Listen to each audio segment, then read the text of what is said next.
Hey everyone, welcome to this week's episode of the Cross-Chain Insider, a weekly roundup of all news traveling across chains, brought to you by LI.FI. I'm Mark, a member of the BizDev team and a music NFT maxi, no matter what Kobe says. My Gigabrain co-host is Arjun, the jack of all trades and master of everything here at LI.FI. What is up, Arjun?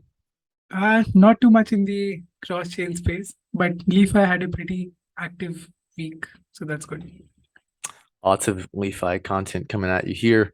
As usual, Arjun, speaking of content, he writes this news recap as a newsletter on Substack. So you can go to li.fi.substack.com and subscribe there, or you can just listen to the Cross-Chain Insider podcast on YouTube, as you are if you're hearing my voice right now. So Arjun, as usual, let's kick us off with the bridging updates of the week. What you got for us? Yeah, so Spirit Swap, they launched their V2 beta finally, and in their V2 beta, they have a lot of integration partners enabling a lot of different functionalities, and one of those partners is LI.FI. So LI.FI is like they've integrated our SDK to power their Spirit Bridge. So Spirit Bridge has now transitioned to a full bridge aggregator, and this means Spirit Swap can now easily add any EVM compatible chain, and they can also offer the swap while bridging functionality. So just a much improved user experience for all Spirit Swap users. Yep, swapping into a native gas token is very helpful. Because you never have assets get stuck on one chain from the other. I might be speaking from personal experience here. Anyways. Yeah, so up next we have Ren. So Ren announced their plans to launch Ren 2.0 in September. And with 2.0, their main focus would be security, efficiency, and developer tooling. So it'll be interesting to see what sort of updates they'll have. Up next, we have Across and LI.FI. So Across is now live on LI.FI, and users can now bridge with Across's fast and low-cost routes on transfer2.xyz. This is, I think, our ninth bridge integration. I'm not sure. Something like that. I think we might be double digits now. Okay. That's something that we should probably check after this.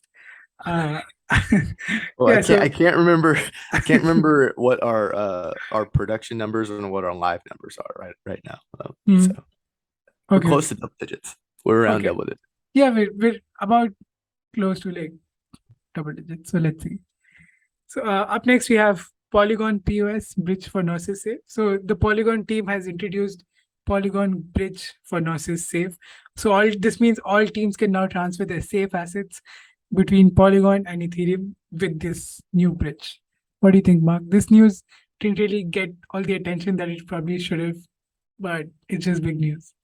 Dude, this is massive. To me, this is a total institutional play, but it's a crypto institutional play. So now any team that wants to move their treasury between Polygon and Ethereum, essentially, like they can do so, which like I think is going to have a lot of long-term ramifications. I think this is huge news. I think this is like the DeFi equivalent of BlackRock supporting Bitcoin. It's like Gnosis Safe and Polygon Bridge, like that being a real road where funds can flow through. I think that's massive.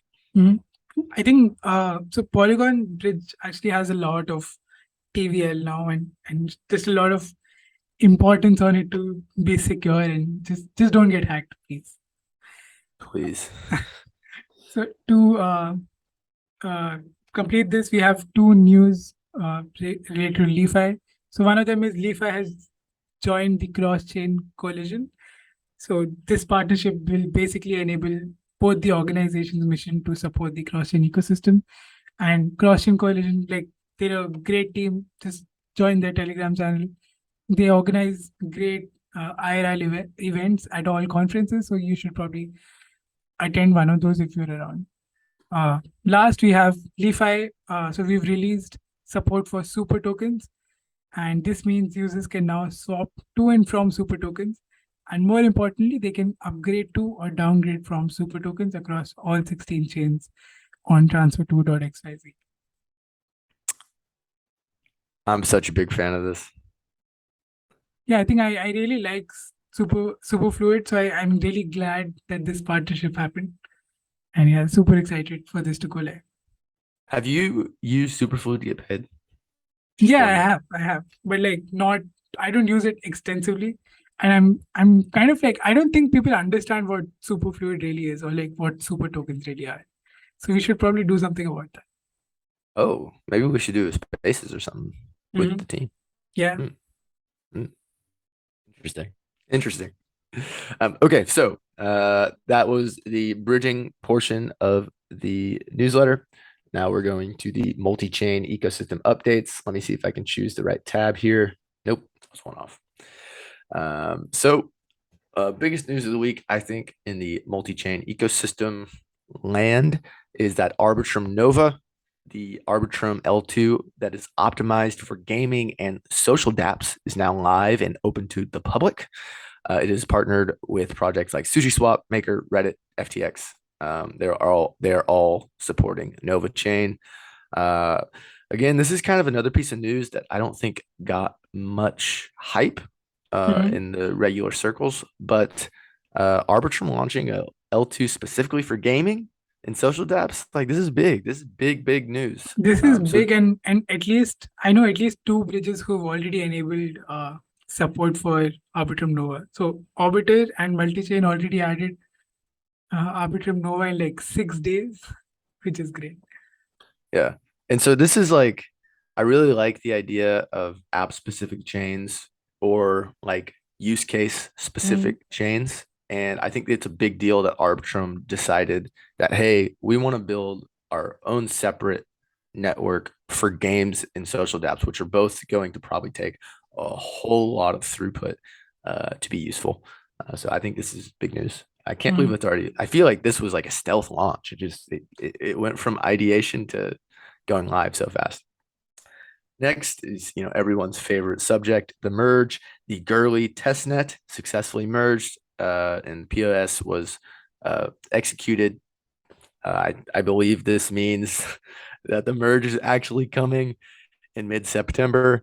Um, I think there's some weird POS POW stuff that could delay it, Yeah, but I don't understand that debate.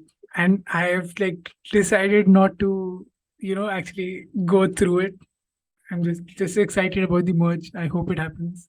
I'm And let's see. excited. I'm excited that the Gurley testnet went so well. I don't think if it gets delayed again, I don't think it's going to be because of a technical limitation. I think it might be, just community pushback. Uh, but yeah, the Gurley testnet successfully merged. Uh, Golly, this is another thing that just kind of snuck up. Like we've been talking about the merge not happening, and then like boom, Gurley successfully executed. So I mean, awesome. for at least 1 or 2 days, my Twitter feed was just the merge Yeah. happening. So I won't say this didn't get the hype it deserved. Oh no, it did get the hype. I just it Yeah. was just great. I mean, ETH hit 2K, which like man, feeling rich, right? My half of an ETH. Um, okay, so next, Paraswap launched limit orders for tokens and NFT trading across a lot of chains. I think this is available on Ethereum, Polygon, uh, BNB chain, Phantom, Avalanche, and Arbitrum. Paraswap is always out there pushing Shipping. out new builds. Next, this is going to be a struggle for me to pronounce correctly. I apologize to the teams if I don't say it right.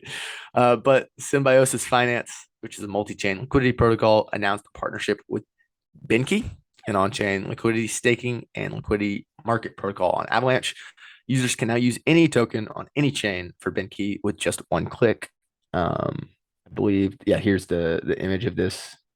So this is, look, we always talk about abstracting all the technical stuff, all the hard crypto stuff away from users. I think this is a great partnership between these two protocols to do just that. Next, we have some sad news. The Curve Finance suffered a $570,000 It's not exploit. that bad. I would say it's not that bad. It could be much worse. No, because Binance recovered 470K. Dude, you ruined my spiel. Yeah, yeah, go on. So Curve Finance suffered a $570,000 exploit. DNS spoofing was used to hack the site's front end. Um, However, Binance was able to recover $470,000 of the stolen funds, representing over 83% of the hack. Interestingly enough, this came on the same week of all this Tornado Cash stuff. And so it appears the hacker didn't use Tornado Cash, tried to use maybe a centralized exchange, and they were like, their funds were immediately frozen. So I feel good like for Binance. Binance is always there, just doing something for security, which is nice. Like I remember uh, there was something about Uniswap getting hacked as well, and like Binance was already on it even before the Uniswap team was. Uh, That didn't yeah, end up being a hack though. That was yeah. I was just like, it was just the Binance team always being active, yeah. yeah, which is nice. Yeah. But like honestly though, now that Tornado Cash is, you know, down for most users, Are you even allowed to say that word in the US? that's a good point. I don't know what I'm talking about actually. Um, Yeah. next, okay, we have man, you almost got me in trouble with the FBI agent that watches this podcast. Next we have the Akala exploit. Akala Polkadot's DeFi hub suffered a major attack on its newly launched liquidity pool. The exploit allowed the hacker to mint more than 1.2 billion AUSD. AUSD then depegged and at one point fell 70%. I think Um, it's still in that range right now. Like it's still Still down. depegged. Yeah. This is tough. We're thinking of the Akala team, uh, but we hope they get this figured out. This is kind of a Debbie Downer of a news item to end with, Arjun. Jeez. See, there's no priority in this news list. So it's like Okay. whatever Okay. comes, yeah, I'll put it there. Okay, so the next section of the podcast here, Arjun, we just went multi-chain ecosystem updates. Next is what is popping on Twitter. Arjun, what is popping on Twitter? So it was mostly Ethereum merge or Tornado Cash, but that wasn't so exciting, right? We've already talked about the merge so many times. Tornado Cash in general wasn't great news for the ecosystem. So I decided to go with something that's actually very good and something that we've been waiting for a long time. And it's we finally have a tentative release, not date, but like month for the interchain security. So I think ever since like so there was a document by Cosmos contributors which like talked about enabling interchain security, and after that we didn't really get too many updates.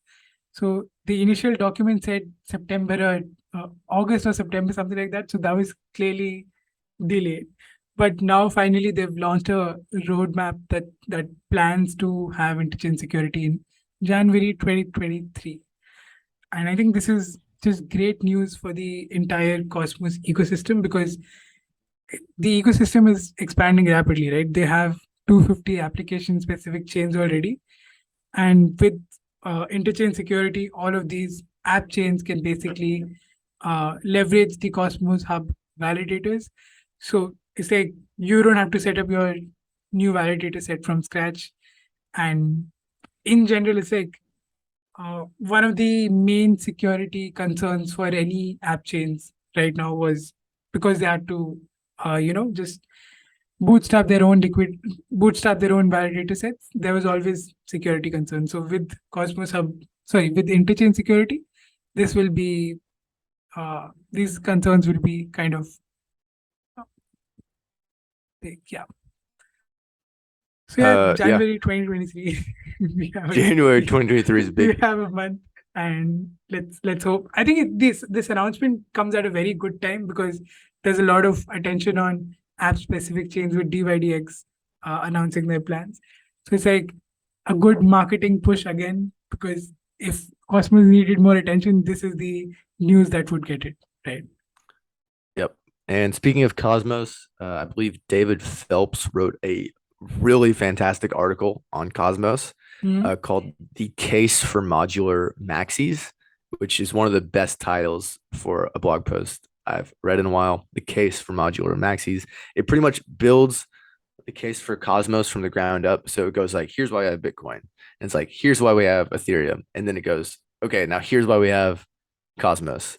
And then it talks about um, app specific chains from there and what they're doing with the Atom token going forward with Mhm. allowing anyone to spin up a blockchain Yeah. and abstracting away like the deep technical blockchain level infrastructure work away from the end user. And so we'll be getting a lot of like retail chains. I'm very interested in what Cosmos is building. But of course, I don't think just because Cosmos is hot, does that mean that Ethereum will die? I don't think it's a battle. I Yeah, feel it's like not I a just battle. phrased it It's like like a battle. But completely different architectures, completely different like ways of going about it. So yeah, definitely yeah, doesn't feel like a battle. yeah. So speaking of recommended reads, I guess Yeah, I you just kind of already I started. know I already started. Wait, that's not a recommended read this week, is it? No, it's not. No, it's This that was on the top of my head. I read it yesterday. Um, what do we have this week on recommended reads, Arjun? so the first one is by the LI.FI team. Mark and I co-wrote this, and he was kind enough to let me publish it, basically. But yeah, the bridge stack, it, it's like it gives you a snapshot of the entire bridging ecosystem. And over the last 1 year, the bridging ecosystem has gone through a lot of changes. So this is like an update on what's going on. So it talks about bridging trilemmas, types of bridges, their design trade-offs, NFT bridges, and Mark also published an extended version on Substack. So there's a link in the newsletter, and if you haven't, just check it out. I think it'll be with the extended version combined. I think 25 minutes is like worth it for getting an understanding of the entire bridging ecosystem. Yep, 100%. Maybe And maybe yeah, 30 minutes if you're a slow yeah, reader. yeah, yeah. I think if you actually read it, it'll take you like 1 hour. But medium said 18 minutes, so I'm going with that. Yeah. Yeah, so another one is how to build a cross-chain dApp. So I've seen like Axelar is focusing a lot on creating content around actually how can developers use their infrastructure. And there's an article linked in the newsletter, and this is a thread. So it just talks about all the different approaches to cross-chain that an application can take and how they can build with Axelar. What do you have? All right. So I guess I'm shilling my own bags here, but I wrote an article I think you called always do that. yeah, it's okay. But I always like to say that I'm shilling my bag, right? No one Yeah. likes the guy that like doesn't admit it. So I wrote an article called 10 Reasons to Move Assets from Here to There, which I thought is just a hilarious article title. I don't know. I don't think anyone else has my bad sense of humor. But so we spent a lot of time at LI.FI talking about like bridge design and trust trade-offs and like really technical stuff. But like we've never actually written an article about, you know, why someone would want to bridge or wrap an asset in the first place. Mhm. And so I just took like a kind of first principles look at like why someone would want to wrap a Bitcoin in the first place, right? And like the case is like, okay, Bitcoin natively does not have DeFi. You could maybe say that like Stacks or some of the other stuff built on Bitcoin is DeFi, but like, there's not like if you look at the TVL, it's not massive. Mhm. And so if someone wants to get yield on their Bitcoin, if they want to use it as collateral, they're probably going to want to move it to Ethereum, which is like the first use case for bridge, which is why you got wrapped BTC. And then from there, I would make the case for, okay, why else would you need a bridge? Well, if you're a normal person and you don't have millions of dollars, and you're using Ethereum mainnet, $10 to $50 gas fees for normal DeFi transactions is just going to be too much. And so you're Mhm. going to be wanting to move to an L2 or an EVM compatible chain with, lower costs. And well, how do you move from one chain to another? A Bridges, bridge, of course. a bridge. And so that was this article. It was really fun to write. I hope it's fun to read, so you should definitely go check it out. Let us know if you like it. It was kind of written informally, and so Arjun didn't like it as much. Um, see, did you see him laugh? He didn't disagree. Yeah, But yeah, I didn't like it that's at the. all. I've also noticed that I need to use more memes. Way too much text, not enough images. Sorry, guys. Yeah, I apologize. I think that happens a lot, by the way. Yeah, no, no. Okay, we'll work on it. And then last recommended read of this podcast is Jump Crypto wrote up a six wrote up the security stack up. how bridges compare, which compares I think 5 or 6 different bridges on like how Four. many validators are needed to is it only 4? Yeah, I think so. No, it's 5. It's 5. Okay, five. Yeah, 5. Yeah, I read this. I read this. Like how many validators are With needed with to. the font like style, I can't read what's there right now. So this chart right here is fantastic. I might get this tattooed on like my calf. Why? Um, Wait, how big is your car?